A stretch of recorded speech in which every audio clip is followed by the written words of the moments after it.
anyone who gets a period, this video is for us. When I was in middle school, I really appreciated this teacher who would let the girls go to the bathroom whenever we wanted. And the guys would complain that they had to wait 20 minutes at least after lunch so that they could use the restroom. And the teacher would always remind them, you guys are boys and these are young ladies and they don't always have to just relieve themselves in the restroom. And I didn't even realize that that was just basic human decency for people who have periods until I got to high school. When I was a junior in high school, I was sitting in class and I felt like I was bleeding. And so I told my teacher that I had to use the restroom and he told me I couldn't go because it was the first 15 minutes of class. And I told him it's an emergency, I really have to use the restroom. And he said, you should have thought about that at lunch. And because I'm not gonna sit here and bleed through my pants, I was like, I'm menstruating really loud in front of the whole class. And he was shocked and so uncomfortable. He started doing that thing where he tries to laugh like, in all my 20 years of teaching, no one has ever told me that. And I just sat there and wondered how many girls before me had to sit in their own blood. After moving to a new city, I met this guy on Tinder. Our relationship was progressing really fast, and after a few weeks of dating, I found out I was pregnant. We went to the hospital where they confirmed I was pregnant, but very early on. My boyfriend was furious. He said he didn't sign up for this, and he knew people who could quote-unquote get rid of it. I told him I'm going through with this, with or without him. I didn't speak to him for a couple days when he reached out saying he wants to be part of his child's life. He moved in immediately so that we could start saving money. The morning after he moved in, he made breakfast for me. I was extremely nauseous and not in the mood to eat anything. He started yelling at me and saying it's for the baby, I can't be selfish. Less than 24 hours later, I was bleeding uncontrollably. He told me it was nothing and I shouldn't seek help. When the bleeding didn't stop, I went to the hospital where they told me I was no longer pregnant. I had no suspicion he had anything to do with it, so we stayed together. Weeks later, I finally kicked him out because of the abuse he was giving me and my dogs. I found out I was pregnant and I told my OB the situation, and that's when she told me I most likely didn't miscarry but was given something to dispel my pregnancy. My daughter is now 2, but still live in fear of seeing him in public. So there's this lighthouse that you can see from my house, and my mom used to tell me a story about a woman who used to live there. No one lives in it now, but there used to be this young woman in her 20s who lived there like 30 years ago. Apparently she came from a really broken home. Her mom and sister died in a horrible car crash, and her dad was an abusive drug addict. So the harbor master let her live in the lighthouse and paid her a small salary for taking care of it. So she had been living there for a couple months, and that's when she noticed weird things starting to happen. Some of her belongings would occasionally go missing. Like one time she couldn't find her flashlight and she looked for it everywhere. And finally she found it under her bed, which was weird because she knew she had never put it there. But then weirder stuff started to happen. So at this point, she had been living at the lighthouse for like 6 months, and she was getting pretty creeped out because bizarre things started happening. She started noticing that some of her food was going missing, but she was the only person who lived in the lighthouse, obviously, and she was really specific about what food she bought when she went grocery shopping. She went to the grocery store at the beginning of each week, and for example, she would always buy 7 apples, 1 for each day of the week. And she was always really precise about that. But there were a few Sundays where she didn't have any apples left by the end of the week, which didn't make any sense because she always counted at the grocery store to make sure she had 7 apples. So she started getting more and more creeped out, but she didn't want to say anything because she had nowhere else to live. And then one night she woke up in the middle of the night to something touching her feet at the end of her bed. So she woke up in the middle of the night to something tickling her feet, and she was really freaked out, obviously. So she jumped out of bed and turned all the lights in the lighthouse on. But when the lights came on, there was nothing there. She checked through the whole lighthouse and couldn't find anything. Nothing like that ever happened again, but she never slept well after that. She stayed in the lighthouse for like 5 more months, but eventually she found a new place to live, got a new job. She ended up moving to an entirely different state. And then one day, like a year later, she's at work, sitting at her desk, and she's going through old pictures on her phone. And she finds an album on her phone called You at Night. And she's thinking, what? I do not remember making this album. So she clicks into it and she gasps because all the pictures in the album are of her sleeping in her old bed at the lighthouse.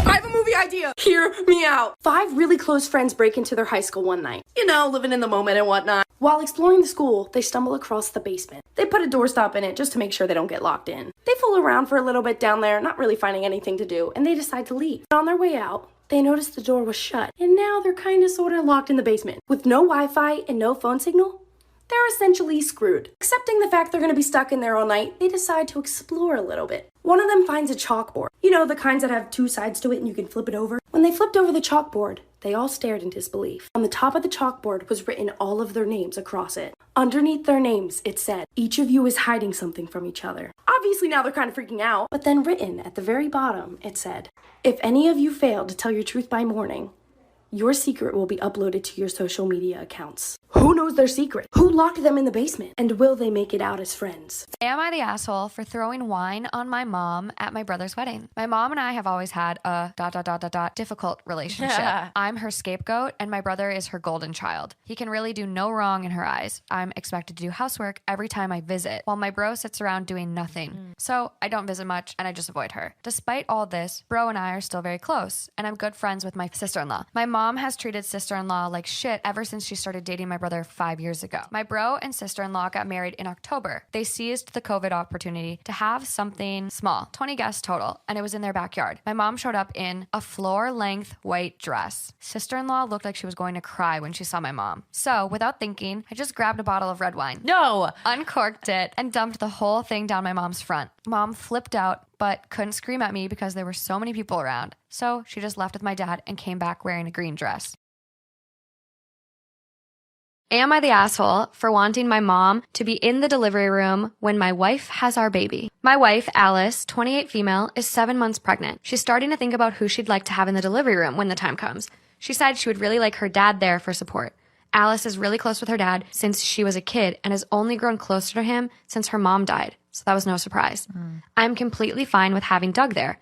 She said she doesn't want her stepmom there, which is fine. Her stepmom is really sweet, has been so helpful through the entirety of the pregnancy, and I know she will be hurt when she finds out she can't be there, but I can understand. The issue I have is that Alice doesn't want my mom there. My mom has never been my wife's biggest fan, but she is so excited to have a grandchild and has been planning on being in the delivery room the entire pregnancy and likely before. Like I said, my mom has been hard on Alice and can be a little judgmental, but she's still the grandmother of our child and wants to be there. She's also my mother, and I find it unfair that she can have her dad there, but I can't have my mom there. It's a high-risk pregnancy, and Alice has been really adamant about trying to give birth naturally, but she claims that if things take a turn and she wants an epidural or there needs to be an emergency C-section for whatever reason, she is worried about the judgment from my mom because my mom has openly expressed her distaste for both. Additionally, she says my mom is not the nicest to her. I know my mom has been a little harsh about her weight gain, even though about 30 pounds. She was 120 before. Allegedly, when my wife went over to my parents' house recently, she dropped a plate on the floor, and my mom yelled at her while she made her get down on the floor and clean it up. Oh my gosh. I understand where Alice is coming from, and while she'll be the one giving birth, he is my child as much as hers, and I feel like I should be allowed to have my mom there. My wife and I got into a scuffle about this before she started crying, and the issue was dropped. She told me that I was being selfish, but I feel like she was being selfish too. Am I the asshole for wanting my mom to be in the delivery room while my wife has our baby? Honestly, kind of, yeah.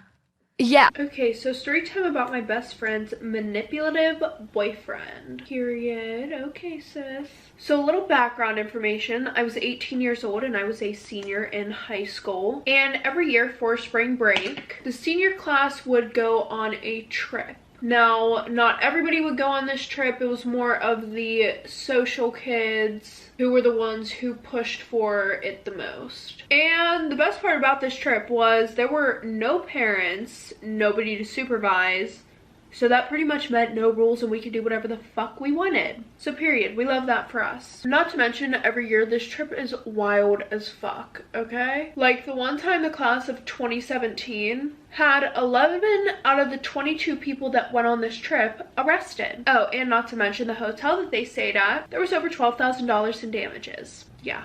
Well, this time our class decided to do the smart thing, which was rent out a whole motel for every single person, or rent out one motel that had enough rooms for all of us, so that way we wouldn't have any randos staying in the room next to us or anything like that. We could pretty much do whatever we wanted without disturbing the peace. So that being said, I'm super excited to go on this vacation, especially because all of my girls were coming. And when I say all of my girls, I mean Janice. She low-key has borderline personality disorder, so it's like having a 12-in-1 bestie, depending on the day. Also, this was my first trip without my parents, so I'm super freaking nervous, right? Like, I am terrified low-key, because I know that if anything goes wrong when my parents are with me, I don't have to worry, because they'll just pay for it and they'll fix it. Wow. Then again, I can't have them see me blacking out and acting like a thought, so I guess it's better they don't come. So fast forward, we finally get to our destination, and the sun was setting, so you know what that means. It is time to get ready to party. So I go to the gas station with a few of the guys to stock up on drinks. And after that, we all head to the beach and we get a fire started. And from there, everybody was getting hammered and having a great time. Okay, now fast forward, it's the end of the night. By 3 a.m., everybody is back at the motel getting ready for the next day. The next day, I have shopping plans with Janice, so I am super excited because Janice and I have never like been on a vacation like this, you know? Anyway, so like I said, I had plans to go shopping with Janice. We were gonna do mid-afternoon drinking also, but she said she didn't feel good. Now, I didn't find that suspicious at first. I was like, okay, maybe she drank too much the night before. That's fine, you know, we'll go out tomorrow. I was giving her the benefit of the doubt, I feel like, you know? So I went shopping with a few of the other girls that I was friends with. Well, after I was done shopping, I came back to the motel, and who do I find at our motel? Janice's long distance boyfriend that she met on Tinder, who was supposedly a junior in college. Now this was definitely a little weird to me because this was our senior trip, not the bring your boyfriend from Tinder who you met 2 weeks ago on senior trip. No, that wasn't what it was. So now this bitch was definitely pissing me off. Like, this is the time for Janice and I to make mistakes, have fun, get drunk, and then laugh about it all later in life when we're old and boring. But nope, she has to ruin it. But yeah, as you can tell, I'm very upset and frustrated with her right now. Like, this girl really had the audacity to invite her Tinder boyfriend, a guy that she's known for 2 weeks, versus me. Whatever. Like, this girl will really leave her best friend of 8 years for some dick that she hasn't even test drove yet. Whatever. I would say the worst part about their relationship is that she would always tell me how she thinks he's cheating on her and shit like that. And you know, I get that some people are different in relationships than others, but like, if I were in her shoes, he would have been dumped already. I'm sorry. No. Like, she'll literally get girls DMing her on Instagram. Saying, hey, like, come get your mans, because her man will be in somebody else's DM. Like, girl, it's embarrassing. And I swear to God, I swear, every time that she confronts him about it, he'll be like, babe, someone must have hacked my phone. Like, babe, I don't know, like, who that even is. Like, that must have been one of my friends on my Instagram. This and that. And I'm just like, bro. But she believed them. So, I mean, at the end of the day, we've seen people go through this shit. So the fact that she's thinking these aren't red flags and that he's actually telling the truth, like, okay, sweetie. Like, she just had no backbone when it came to him, and it was honestly very embarrassing. And anytime that I would say shit about it, she would go off on me and be like, don't disrespect my boyfriend. Keep my wife's name out your fucking mouth! I don't disrespect any of the guys that you talk to, And I'm like, girl, because I've never given you a reason to fucking disrespect any of them. Like, I don't air my shit out. Even if they are cheating on me, I don't air that shit out. The fuck? So then I tell her, I'm like, all right, well, if your boyfriend has to stay with us, then I want you to still come out with me tonight. And she's like, okay, yeah, that's fine, So then she gets on her sundress and sandals and is about to walk out the door. And I'm like, excuse me, I meant come out with me and party. I did not mean whatever hoe popped out of nowhere and just decided that she was gonna be like fucking housewife. No, you're gonna come out, you're gonna drink with me, you're gonna black out, and we're gonna go throw up in the fucking ocean. Like, the fuck? So then she finally agrees to come to this one party with me that was being thrown by one of the locals, who was super hot, by the way. She did decide to bring her boyfriend. If I'm being honest, it wasn't too bad. Like, as much as I want to be like, I fucking hate him, like, it wasn't too bad, you know. He wasn't like being overprotective of her or anything, because he was flirting with other bitches. But I got to have fun with my best friend, so that was good. So after the party, we all get home, and tell me why the next day I get a really weird vibe from Janice's boyfriend. Her fucking gross, terrible boyfriend. It's really hard to explain, but do you know when you feel like somebody is watching you? Like, you just feel like their eyes like burning through your soul, and you're like, yeah, that's how I felt. It felt like I would catch him looking me up and down 24/7, like, but then again, I feel like he was looking at every girl like that because he was literally checking out every single fucking girl who came on this trip. Like, I'm getting very much pedo vibes. You're like 23, not to mention Janice is 17, and half of the other girls who are also there, because half of them haven't even turned 18 yet. So yeah. Well, later, I don't even know if he was like just doing this to, you know, play nice guy for a little bit, but he offered to take Janice and I out to dinner dinner. Meanwhile, I was like hoping that he knew this was not going to change my opinion of him at all. But you know what? I say fine, whatever. He can take us out to eat. I'll come. Whatevs. Well, dinner was great. We had an amazing meal, but well, again, I got a weird feeling because I am not your usual dumb bitch. Red flag alerts were definitely going off in my head. So tell me why Janice went to the bathroom, right? I'm sitting there, I'm on my phone, I had just finished my dessert, everything like that, you know, and Janice's boyfriend says dessert was great, but I bet you taste better, and I'm like, ugh. What the fuck? Child. Anyway, so. Yeah. Janice, you need to come get your man, girl. Anyways, at this point, I'm thinking that, like, I am fucking psychic, okay? Like, I have some special gift from God because I saw this coming. Yeah. And I'm not even trying to be one of those bitches where I was like, oh my god, I knew that he liked me, da-da-da. No, like, I knew. And I tried telling Janice, this is how he is. Not to me, but to, like, everybody. So now I'm thinking that I have to tell Janice. But I waited until we got back to the hotel because I was not about to cause a scene there. And when we got back to the hotel, and I asked her if she wanted to go smoke, she said yes. So, I'm not gonna lie, I was shook at her response because I thought she was gonna be like, oh, like, this is your fault, bitch, like, you're gross, I'm telling everybody that you're a whore, this and that. But no, actually, I guess that city girl Janice decided to pay me a visit because she said, okay, I'm gonna go talk to him and I'm just gonna kick him to the curb at this point. She was like, I'm done with this bullshit. And I'm like, who is this? Like, where did you come from? Where? So she goes inside, right? I was right the whole time.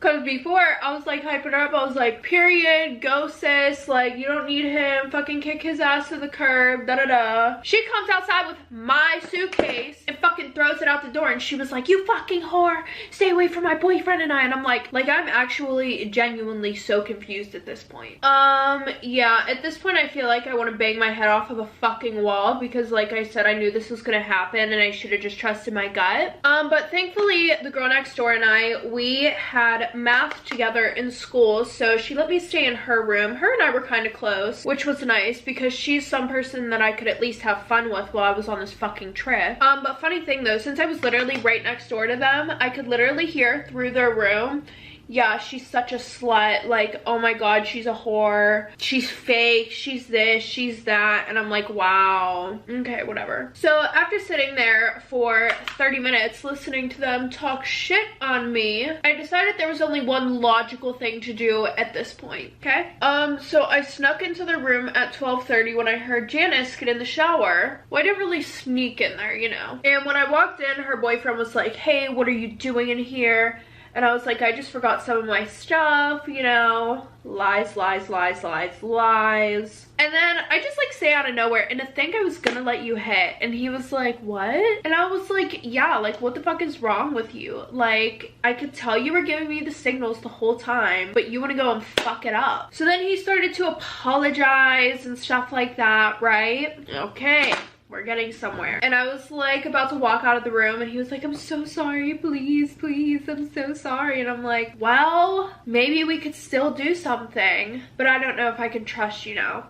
So I'm playing this game, right? I find him fucking revolting. Okay, that is exactly how I feel about him, but this is pretty much all just to get back at fucking Janice. So I told him that I had to go to my room first to get a condom because I know sure as hell that him and Janice did not use condoms because she probably wanted to get pregnant by his love child. Ew. But in reality, when I go over to my room, I grab my phone. And before I take it over, I start recording. And the first thing that I say is, Janice, you should have listened to me. I didn't want to have to do this, girl. And then, okay, I took my phone over there. I get undressed while she's in the shower. And he's like, hey, just wanted to let you know I'm gonna go down to the beach and drink with the boys for a little bit. You know, I should be back up in a little. Lies, lies, lies, lies, lies. And then when he comes out, I'm naked on the bed. But while he was in like the bathroom talking to Janice, I went and I set up my phone in between the window like curtains so that way I could record. It lasted about 2 minutes though, not gonna lie. So after I hurry back up to Ella's room, Ella is the girl that I'm friends with in my math class who let me stay in her room, and I show her the video. Now, the one day that Janice blew me off when her boyfriend first came in, I went out to eat and stuff with Ella and a few of the other girls. Well, we all had a group chat too. So I sent it into the group chat because when we were all out that one day, we were talking shit on him, saying how much of a piece of shit he was and stuff like that, you know. So I sent the video into the group chat and I'm like, if he's as loyal as she said, why did this happen? Huh? Like, why did he fuck me? Why the fuck would that happen? It's a croissant. So the next day we all go to the beach. Janice still doesn't know what happened. You want to know why she doesn't know what happened? Because the bitches that I hang out with are actually fucking loyal, unlike that bitch. So later that night, her boyfriend adds me on Snapchat, right? Okay. And he asked if I want to go have lunch with him. And I'm like, girl, no. Like, but then I think I can use this to my advantage. So what I do is I take Ella's phone and I go and I record the conversation, and I go and I hold on his username so that way, you know, Janice couldn't be like, you liar, you photoshopped those text messages, oh my god. Like, no.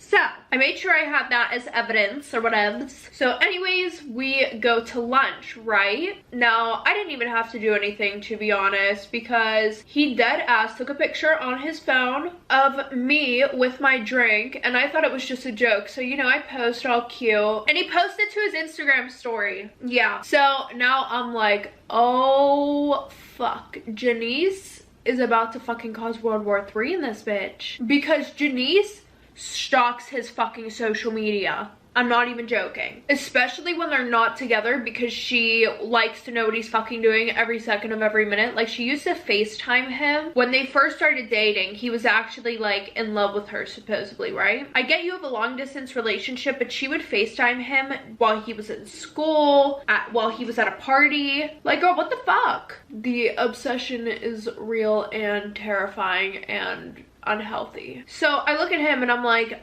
you know Janice is probably gonna like rip your balls off, right? And he's like, I don't care, I've been having fun with you, da-da-da, and I think I have feelings for you. On that note, I'm gonna go off myself.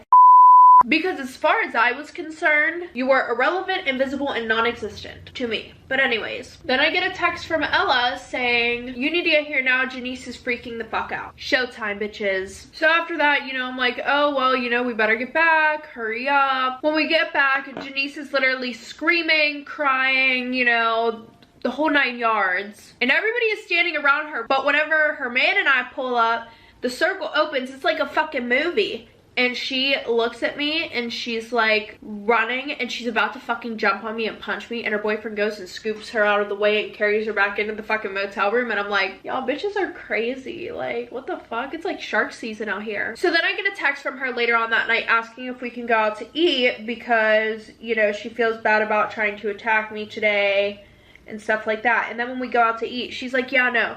He told me that, you know, I have been a little bit too overprotective and he should be allowed to have girlfriends, this, that, and the next. And I'm like, girl, we did a little bit more than friend things that night. So I decide not to be a fake ass bitch, and I go and I go on my phone, I pull up the video and I slide it across the table for her to look at. And she looks at the phone and looks at me and I'm like, just watch it. And she watches the whole 7-minute video. Like, that is terrible. But anyways, yeah, she watched the whole fucking video and she turns it off, turns it around and slides it back to me and looks at me and says, I'm gonna fucking kill you. I'm literally gonna get violent. Grabs her knife and tries to run at me, and then the fucking so I'm screaming at this point and they're coming over. They grab this bitch, they walk her away, as they should, because she's fucking insane, clinically insane. So while they're dealing with her, I call Janice's parents and I'm telling them what happened. I didn't tell them like what exactly happened, like with me fucking the boyfriend or whatever, because they think I'm an angel and I'm gonna keep it that way just in case we ever become friends again. So I get back to the motel after all that happened, right? Her parents have to come down and get her. And then I tell everybody what happened and I tell her mans, and he was like, well, yeah, I was thinking about breaking up with her anyways. Maybe like me and you could. And I stopped him right fucking there and I'm like, no. I told him, you better be on a flight back to wherever the fuck you came from today, you little fucking gremlin. I was like, you're lucky that I didn't tell Janice's parents that you're 23 years old with her, aka she's 17. And trust me, her parents will not take that fucking lightly, especially after what all of I just told them. After that, I never heard from him again. Janice never heard from him again. And after a few months, she texted me saying that she missed me. And I'm like, girl, no, we're not doing this. We're not. She said she was sorry for how she acted. And I told her, I said, listen, like, thanks for the apology, but I can't have people like you in my life. And she was like, yeah, like, I promise it won't ever happen again. And I'm like, I'm not gonna have somebody in my life who's gonna throw me away for the next best thing. Or for just some dick. Like, what the fuck? Like, I've been your best friend for 8 years and you're gonna throw me away for someone that you've known for 2 weeks. I don't need people like that in my life. Thank you very much. And all of you should take note.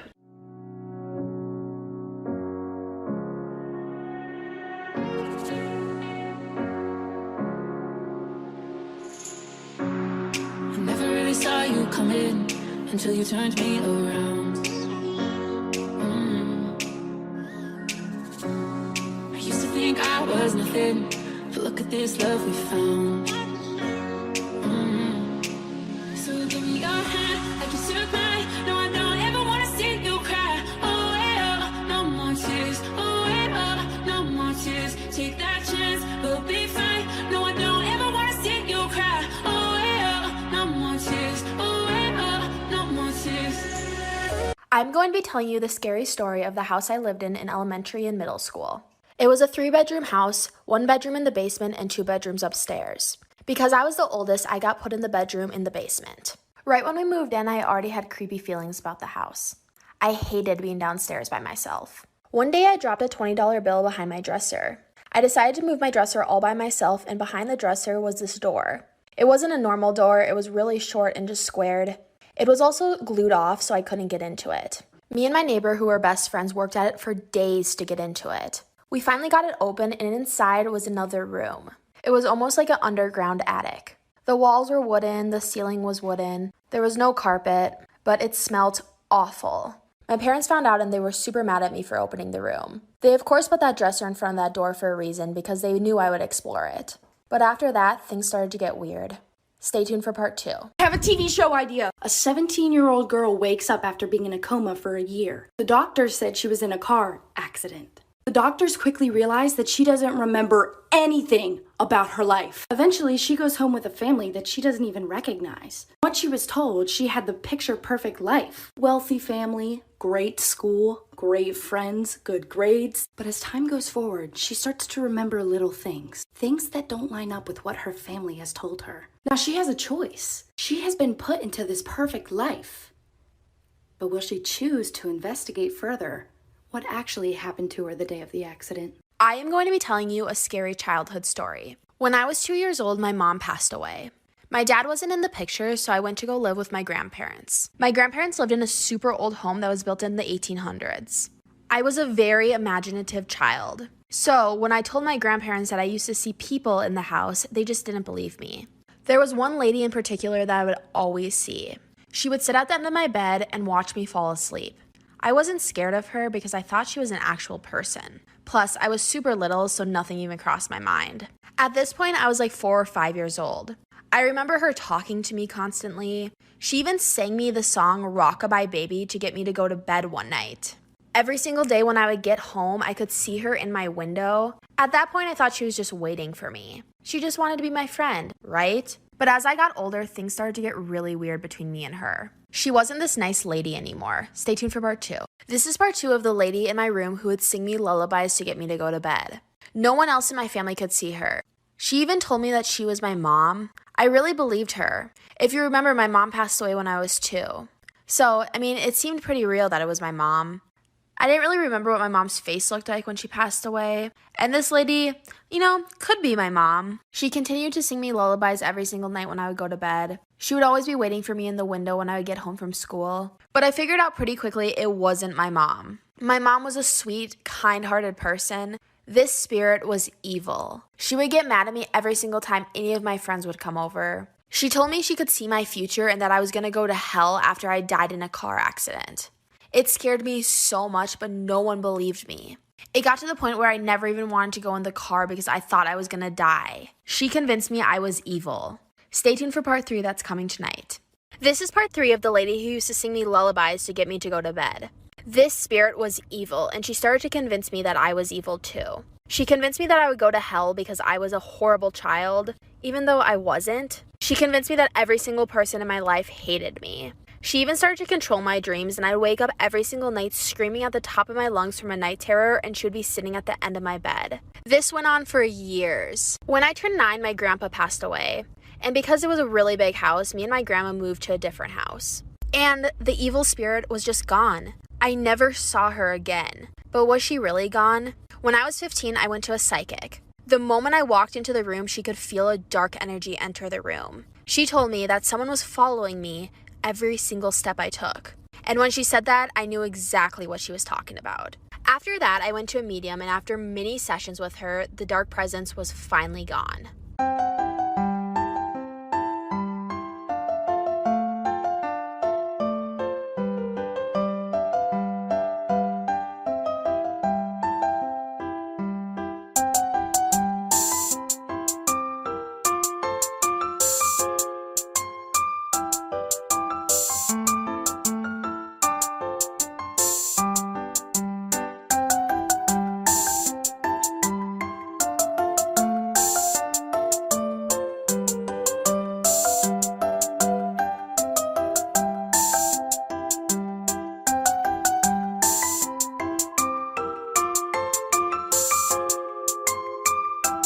Do you style your hair the same way every day? Well, there's an urban legend about a woman who always wore her hair in a bun, but for her, this habit would lead to something terrifying. This woman loved wearing her hair in a bun, but she might have taken it a bit too far. She didn't want to style her hair differently or even take out her bun to clean her hair. Whenever she took a shower, she would just wear a shower cap to make sure the water didn't mess up her bun. At night, she would sleep with a towel around her hair so the bun didn't move. After a while, she had to put hairspray in it to mask the smell. Then her scalp started feeling itchy, so she would put more hairspray in it. Even when the itching got intense, she just applied more hairspray. But her husband finally found out about how bad the situation had gotten when he woke up one day and his wife was still asleep. He tried to wake her up, but she wouldn't move. She had died in the middle of the night. The husband called the police, fearing that something unusual might have happened. But when her body was examined, they finally took out her bun. Inside her hair, they found something terrifying. They found a huge spider had gotten into her hair, made a nest, and laid eggs. When the baby spiders hatched, they bit through her skull and ate her brain.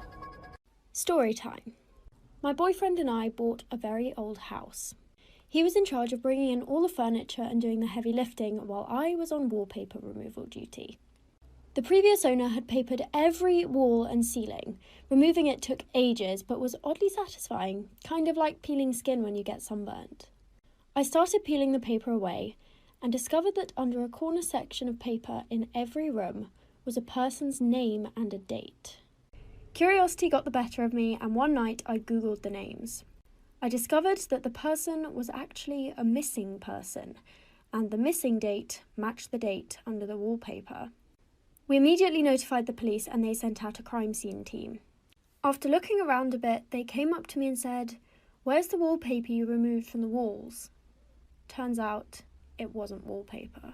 The Kardashians are cursed by witches? We need to talk about this. In 1809, the Kardashians' great-great-great-great-grandmother, Kekel Kardashian, had just given birth at 19. She wanted the best for her baby girl, so she went to the local town witches and asked for not only her baby, but for all future female generations of the Kardashians to have fame, power, and wealth. Now, the witches granted this wish, but at a cost. In order for the Kardashians to keep the fame they had been given, they needed to lure men into their life so the spirits of past witches could steal their energy and happiness. So now let's flash forward to these Kardashians, who, by the way, got famous out of nowhere. In order for the Kardashians to keep their fame, they had to lure many men into their lives, which explains the many exes of the Kardashians. Let's look at Scott Disick. Before he met Kourtney, he was a happy, successful businessman. Pretty soon after they broke up, both his parents died, he went to rehab, and he's been seen in countless fistfights. Some even say that the Kardashians sacrificed their own brother to the witches in 2014. This is him in the beginning of 2014, and this is him at the end. And that's the conspiracy. Hey guys, so to start off spooky season, I'm going to tell you about the case of Lizzie Borden. A lot of you guys probably know about this case due to the nursery rhyme, but not a lot of people actually know how this ends. This case takes place in Fall River, Massachusetts. Lizzie was born on July 19th, 1860. She was born into a very wealthy family. Her father was said to be worth about $10 to $15 million of today's money, which would have been insane back then. He was extremely frugal, which bothered Lizzie and her siblings. While she was overall a really good student and was very active in the church, she was known to be a bit of a kleptomaniac. Like, she would steal things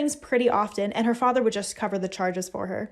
Her main concern was her stepmom. She talked publicly to the community about how much she hated her. Then one night while their uncle was visiting them for dinner, Lizzie actually ran to the neighbor's house to let her know that her father had been murdered. And the murder was brutal. He had about 11 blows from an axe to his body. Upstairs, they found the stepmom. She was in even worse condition.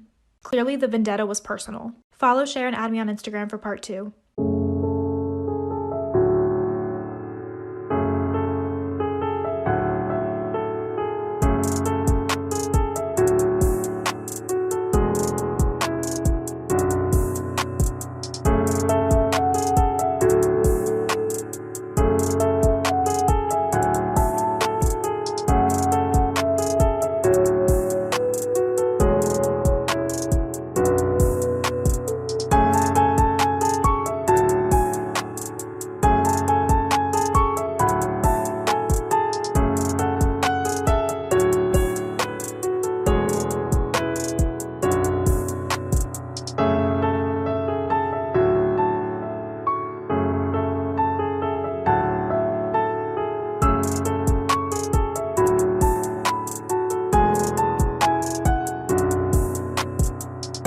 Hey guys, and welcome back for part 2 of the Lizzie Borden case. The investigation started almost immediately. Considering that there was no blood found on Lizzie at the time of the murder, they really didn't suspect her. They truly believed that it was some outside crazed killer that had just broken into the house. However, once the investigation started, no one in the community had said that they had seen anyone hanging around the house or lurking. That's when the police started to believe that it was someone on the inside, so they turned to Lizzie Borden. Some of the evidence started to add up against her. They found a handleless hatchet in the attic, which seemed to have had its handle moved on purpose, and there was a layer of ash around it as if it was burnt. She was also caught burning one of her dresses. She claimed it was because there was a little bit of paint on it, and she had been trying to purchase chloroform. When the court case started, it was extremely inconsistent. She often wouldn't answer things that would have helped her case. However, there was no feasible evidence to show that she had committed the crime. After just 2 hours of deliberation, the jury declared her not guilty. The entire courtroom erupted in cheers. A lot of people were on her side at the time. She changed her name and moved away. Girls, tell me about a time where your quick thinking probably saved your life. I'll go first. 2 years ago, I was walking my dog at the park and a man approached me and asked to take a picture of her. And I said yes, because why not? It's a picture of a dog. So he starts taking a picture of my dog, and then I realized that he was like holding up her collar, and then it hit me. My address is on that collar. He's not taking a picture of my dog, he's taking a picture of my address. So I told him that I actually didn't feel comfortable with him having a picture of my dog, and I asked him to delete it. So he deletes it and then like starts walking away really fast. And I was like, "Excuse me, sir, no, could you also go into your deleted album and delete it from there?" And he goes, "I don't have a deleted album." And I was like, "You have an iPhone, everybody has a deleted album, could you please delete the picture?" And he was like, "Sorry, I don't have a deleted album," and like keeps walking away. And keep in mind, this is like 2 PM in a park, like there's other people around. So now I'm like chasing after him and I'm telling him, "Sir, I know you have the album, I will show you where the album is, can you please go onto your phone so that we can delete the picture?" Oh, part two, I'm sorry for the delay. So I'm still chasing after him, and people at the park are like starting to look at us now because I'm chasing after him and I'm telling him to stop walking. And so he stops, and I tell him again to delete the photo from the deleted album, and he goes, "I don't have a deleted album." And I was like, "Yes, you do. Everybody does. It'll take 10 seconds. And he goes, "Fine." And he like goes on his phone, does something for a second. He goes, "There, it's gone." And I was like, "Could I see the deleted album just to make sure it's gone?" And he goes, "No, you can't look at my phone." And I was like, "I don't want to look at your phone. I just want to see the album just to make sure the picture is gone. That's it." And he goes, "No, you're not going to look at my phone." And I was like, "Sir, I'm not going to stop and I'm not going to leave until you show me the album. So please just show me the album so we can be done with this." So he shows me the album. The picture was still there. So I made him delete it in front of my eyes. What if I hadn't noticed that he took a picture of my address?